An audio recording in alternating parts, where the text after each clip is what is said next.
Sumenyas naman ito sa isang waiter at agad itong lumapit sa amin. "Here's the menu, sir." Sabi pa ng waiter nang makalapit ito sa amin. "Anong gusto mo, Marie?" Tanong pa sa akin ni chef. "Ikaw nang bahala, alam mo naman siguro kung anong mga gusto kong pagkain." Sagot ko naman sa tanong nito sa akin.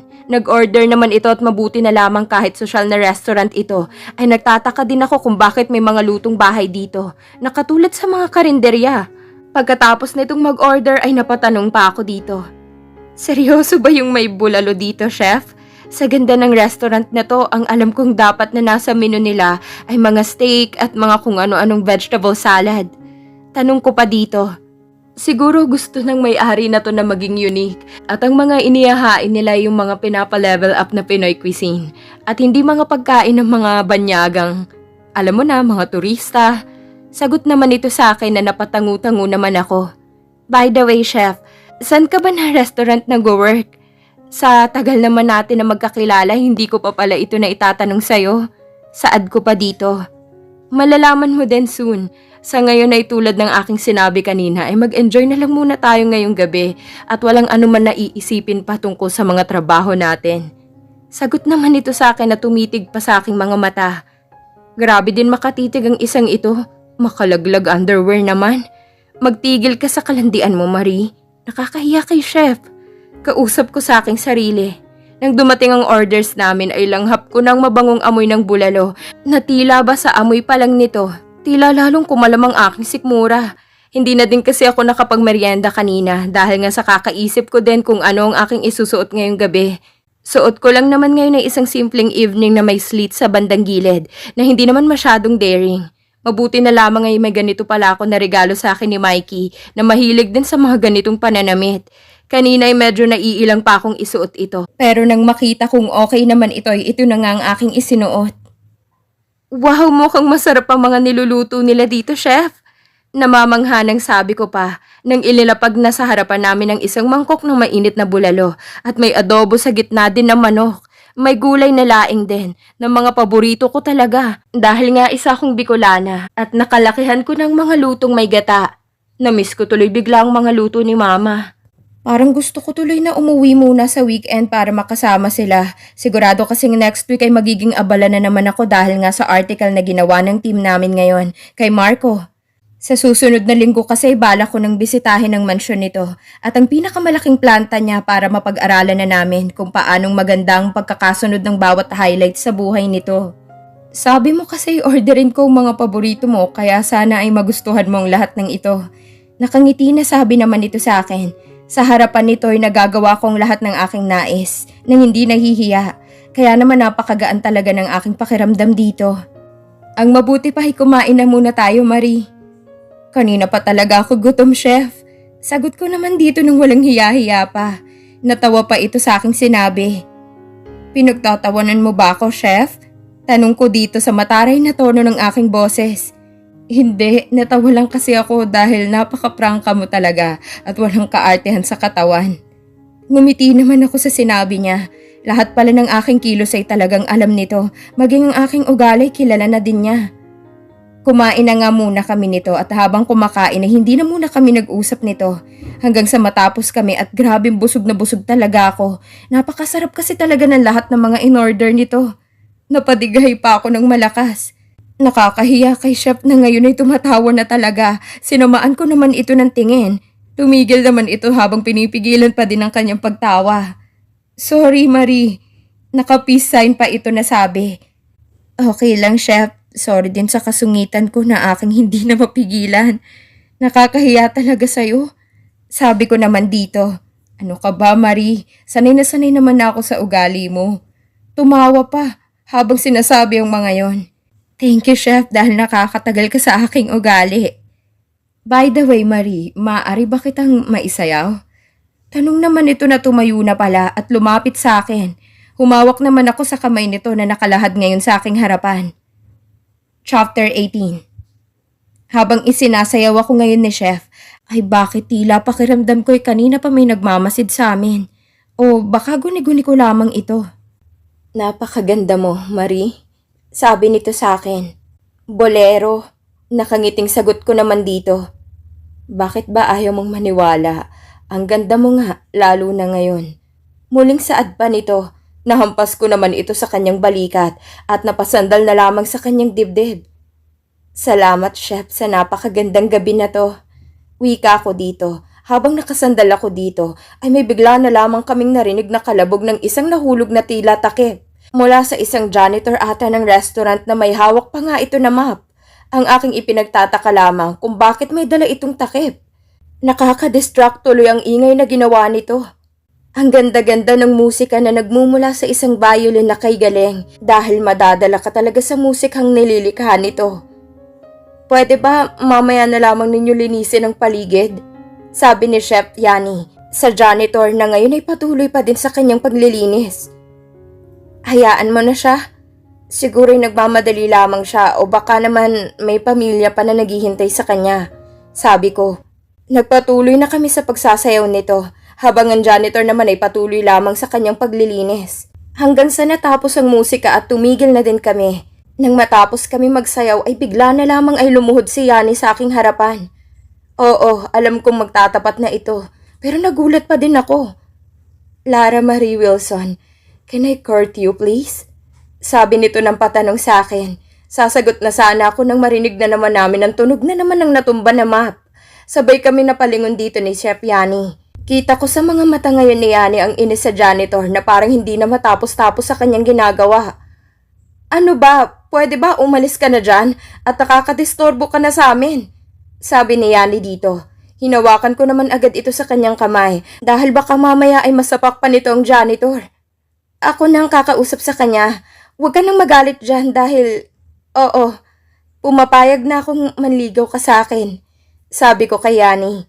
Napatingin naman ito sa akin. At ang kaninang mukha nito na inis na ay napalitan ng ngiti na umabot sa mga mata nitong kay ganda. Kulay abuhin kasi ito. Parang nakita ko na ito noon. Kaya lamang ay aking hindi na matandaan. Talaga ba? Pumapayag ka na? Muling tanong pa nito dahil hindi ito makapaniwala na pinapayagan ko na siyang manligaw sa akin. Oo nga, ang kulit. Kaya hayaan mo na si Manong Janitor. Baka gusto niya na kasing matapos ang kanyang trabaho. Muling saad ko dito. Nang tingnan namin muli ang pwesto kanina ng janitor, ay bigla na lamang itong nawala. Nasaan na siya? Sambit ko pa. Mukhang tapos na siguro niya ang kanyang trabaho kaya umalis na ito. Saad ni Chef. Pero wala na talagang bawian, Marie. Manliligaw na talaga ako sa'yo. Oo nga, baka gusto mo ibawiin ko na lang. Nakangiti na sabi ko pa dito na nagbibiro lamang. Ang mabuti pa'y umuwi na tayo. Medyo nabusog din ako sa kinain natin. At bukas nga pala'y uuwi muna ako kay na mama at dad. Namiss ko na kasi sila. Pag-aya ko dito. Masusunod, aking prinsesa. Sabi pa nito na ikinangiti ko. Huwag kang ngumiti ng ganyan, Marie. Baka ano? Tanong ko pa dito nang hindi nawawaglit ang aking ngiti. Baka mahalikan kita nang wala sa panahon. Sabi nito sa mahinang tono ng kanyang boses, pero dinig na dinig ko naman. Ewan ko ba pero ang sinabi nito'y may dalang kilig sa aking puso. Crush ko naman kasi talaga ito. At tingnan mo nga naman, ngayon ay manliligaw na ito sa akin. Loko, halika na nga. At baka kung ano nga maisipan mo dyan. Sabi ko dito. Habang naglalakad kami nito palabas ng restaurant, ay hindi ko na nakita pa si Manong Janitor.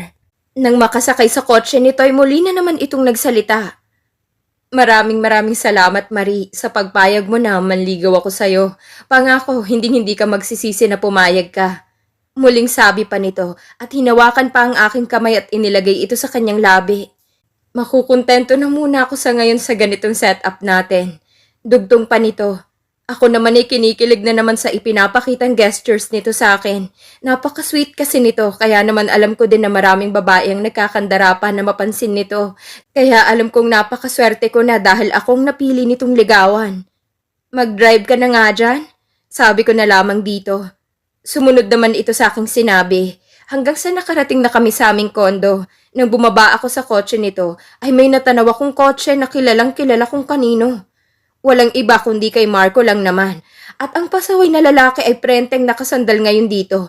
At ang aking pinagtataka ay bakit nandito na naman ito? Lumapit naman ako dito nang hindi na nagpaalam pa kay Yani na nasa loob pa din ng kotse nito ngayon. Na mapalapit ako kay Mark, ay nakapikit pala ito, kaya hindi niya man lang ata napansin ang pagdating namin. Mr. Ferrer, anong ginagawa mo dito sa ganitong oras? Tawag ko sa pangalan nito, sabay tanong na agad kung ano bang ginagawa nito dito sa tapat ng building ng kondo namin. Nang imulat nito ang kanyang mata, ay tila naawa ako dahil parang pagod na pagod ito. Alam ko dahil noon pa man ay aking alam ng emotion nito, kahit pa itago nito sa akin. Misungit naman, bakit pa lagi ka nalang nakasigaw kapag akong kaharap mo? Nakasimangot na tanong nito sa akin. Paano ba naman kasi Mr. Ferrer? Anong ginagawa mo dito sa tapat ng building ng kondo ko ng ganitong oras? Wala naman tayong pag-uusapan pa tungkol sa gagawin na article sa'yo. Sagot ko naman dito sa mahinahon na tono ng aking boses. Pwede mo naman pala akong kausapin ng mahinahon. Hindi yung tila babubuga ka na ng apoy. Sabi pa nito na nakangiti na sa akin. Nagulat naman ako nang mula sa aking likod ay may biglang humawak sa aking bewang. Si Chef Yani pala na nakasunod na sa akin ngayon. May problema ba dito, Marie? Tanong nito sa akin na tumingin din kay Mark. At ngayon nga ay tila nagsusukatan na naman ang tingin ng dalawang ito. Wala naman, at saka aalis na din naman si Mr. Ferrer. Sagot ko na lamang dito at hinawakan na din ang kamay nito na nasa aking bewang ngayon. Kaya ngayon ay magkahawak kamay na kami nito. Napatingin naman sa aking ginawa si Chef Yani at napangiti. May gusto akong sabihin sa'yo, Miss Sungit, tungkol sana sa gagawin mo na article sa akin. Sabi naman ni Mark na hindi na maipintang mukha ngayon. Hindi ko alam tuloy ngayon kung ano bang gustong sabihin nito sa akin at bakit kailangan na ngayon pa talaga. Pwede ba na sa susunod na lamang natin pag-usapan yan? Muling sabi ko dito. Hindi ba misungit na ikaw ang nakiusap sa akin na gawin ang artikulo ng aking buhay? Tapos nangako ka pa nun sa akin na pumayag lamang ako gagawin mo ang lahat ng aking gusto. Hindi ba? Sabi nito na napatingin pa ako sa mga mata nito na seryosong nakatingin sa magkahugpong na kamay namin ni Yani ngayon. Kung siguro nakamamatay ang tingin na ipinupukol nito sa amin, ay baka kanina pa kami natumba dito. Chapter 19. Wala akong choice kundi ang kausapin muna ito dahil sa tingin ko ay wala itong balak na umalis ngayon dito hanggat hindi ako nito nakakausap. Napatingin naman ako kay Chef Yani. Pwede ba na iwan mo muna kami? Pakiusap ko dito. Sigurado ka ba na okay lang na iwanan ka sa isang ito? Pabulong pa na tanong din ito sa akin. Huwag kang mag-alala, safe na safe si Miss Sungit, lalo kapag akong kasama niya. Sabi ni Mark kay Chef na dapat akong sasagot. Napatingin naman si Chef Yani dito. At sa pakiramdam ko ay may tensyon na naman sa dalawang ito ay hinawakan ko na agad ng mahigpit ang kamay ni Yani. Dahil ayaw kong sa napaka-espesyal na gabi na ito para sa amin ay masisira lamang dahil sa mokong na to na nangungulit ngayon. Please, mabilis lang naman ang pag-uusapan namin. Mauna ka na sa taas, susunod din agad ako. Malambing na sabi ko pa dito na sana'y tumalab dito ang aking paglalambing para umakyat na ito. Hindi naman mabilis lang ang pag-uusapan natin. Matagal. Singit na naman ang isang ito sa pag-uusap namin ni Chef. Pwede bang tumahimik ka muna dyan? Nag-uusap pa kami. Naiinis na pasigaw na sabi ko dito. Nakakairita na kasing pagsabat-sabat nito eh. Naka-emphasize pa talagang matagal daw. Sarap ng upakan. Kapag siya talaga ang kakausapin ko, hindi ko mapigilan na magsungit. Tumaas na naman ang kamay nito, tanda ng suko na ito sa akin. Sige, basta kapag may hindi magandang ginawa sa iyong isang yan, ay asahan mong nakabantay lamang ako. Saad pa nito na alam kong narinig na naman ni Mark. Mabuti na lamang at hindi na ito nagsalita pa. Maaga akong tatanda sa dalawang to. Grabe kong magparinigan. Parang mga batang gusto palagi magsabunutan. Bago pa umakyat si Chef, ay nagulat pa ako sa ginawa nito. Hihintahin kita hanggang makapasok ka sa iyong unit. Sabi nito pagkatapos akong halikan nito sa aking pisngi. Alam kong namumula na naman ako ngayon sa kilig dahil sa ginawa nito. Ang cute mo talagang mag-blush, lalo kang gumaganda. Sabi pa nitong muli sa akin at piningot ang aking ilong. Nahampas ko na naman ito. Aray ko naman, ikaw talaga napakabulero. Sige na, umakyat ka na doon. Sabi ko dito nang nakangiti. Umakyat ka na daw. Sabat ba naman ang isa? Please, wag mo na siyang patulan pa. Sabi ko naman kay Chef. Dahil baka sa kakabangayan ng dalawang ito ay hindi matapos ang gustong sabihin sa akin ni Marco. Ngumiti naman ito at naiintindihan kong ibig sabihin nito. Nang makaalis si Chef, ay saka ako hinarap ang isang to. Ano bang gusto mong sabihin sa akin? Tanong ko dito. Gusto ko lamang sabihin na maaari na kayong pumunta sa mansyon ko ngayong week. Inayos ko na kasi ang aking mga schedule. Kaya free na akong itour kayo ng team mo. Dire-diretso na sabi nito. Samantalang napag-usapan pa lang namin nung nakaraan na sa susunod na linggo na kami ng aming team pupunta sa mansyon nito. Hindi ako pwede ngayon na week, Mr. Ferrer. Sagot ko naman dito. Dahil nga nakaplano na ang aking pagpunta kay Mama at Dad para bisitahin ang mga ito. Bakit naman hindi pwede? May date ba kayo ng isang yon? Sunod-sunod na tanong nito na gumawa na talaga ito ng sariling sagot niya sa tanong din niya. Kung sabihin ko bang oo, may magagawa ka ba? At saka nakaset ng date na pagpunta namin sa mansyon mo.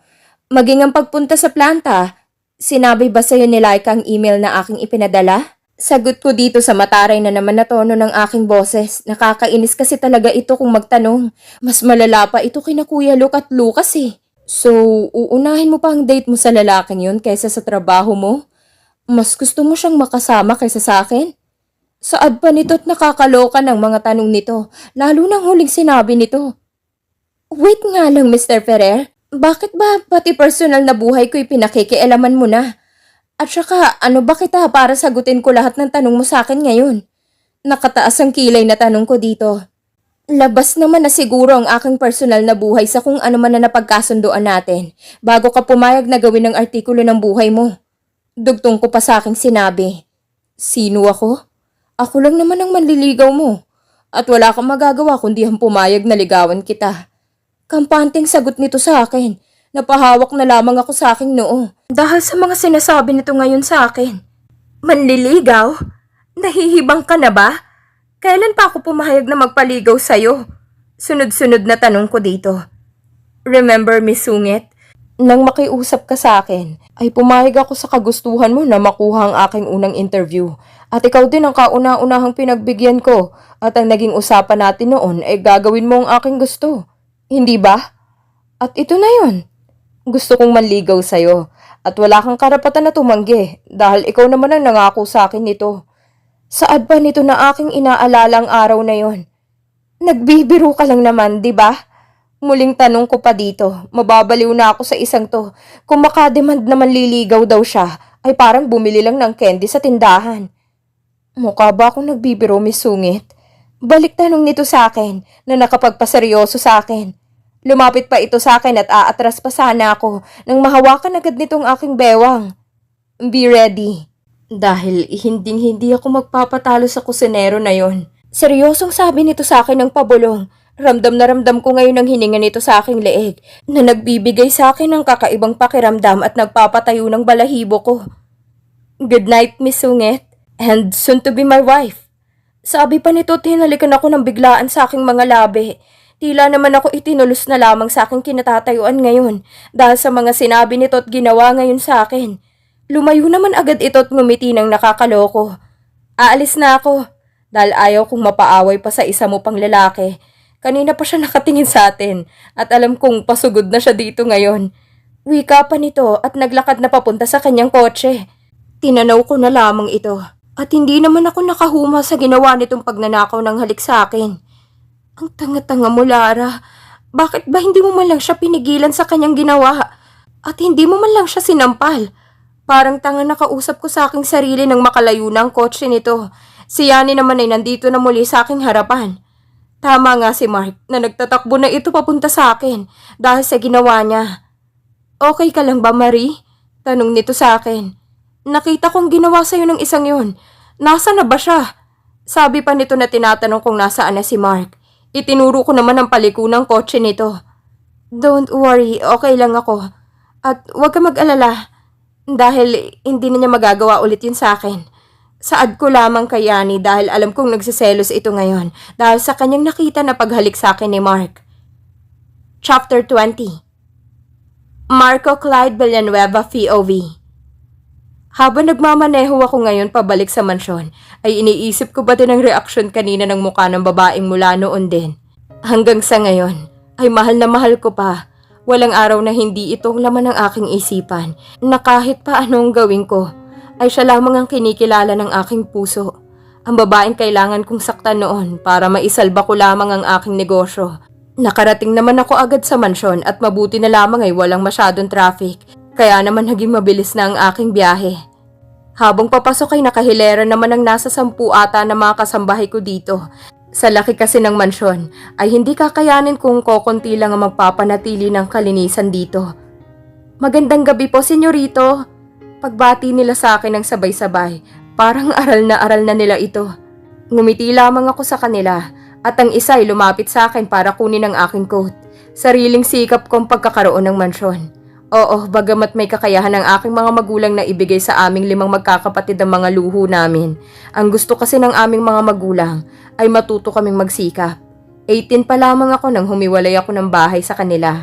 At doon din ibinigay sa akin ni Dad ang halagang 100,000 pesos na aking kailangan na mapalago. Dito ko din kukunin ang aking ibang mga kailangan sa pag-aaral. Umakyat na muna ako sa aking kwarto. At ang nakakainis pa, may bahid pala ng mansya ang aking damit na ngayon ko lamang napansin. Siguro'y nakuha ko ito sa restaurant kanina, kung saan ay matyaga akong nagbantay kay Pot kanina. Habang kasama niyang kusinero na yon, naggumagawa pa ng the moves para ligawan siya nito. Kaya naman naisipan kong magpanggap na janitor kanina, para lamang i-distract ito sa mga gusto nitong sabihin kay Pot kanina. Nakakainis lamang, dahil kahit anong gawin ko ay tila babaliwala lang para sa mga ito. Sinadya ko nang ihulog ang pangtakip sa mga ulam. Maging ang pag-map sa buong restaurant na yun ay nagawa ko na. Hanggang sa aking marinig ang pagtatapat nito kay Pot kanina. Lalapit pa nga sana ang mga ito sa akin dahil nga sa aking ginawa na pagsadyang paghulog ng map. Si Pot naman ay pinigilan si Mr. Cusinero sa paglapit sa akin. Hanggang nag-uusap na ang mga ito. At nagpunta pa ako sa kusina para ibigay sa tunay na janitor ang map nito at ang damit nito. Nagbigay na rin ako ng ilang libo dito para manahimik ito. Nagbilin din ako dito na huwag na huwag ako nitong isusumbong sa amo niya. Kundi ay malilintikan naman siya sa akin.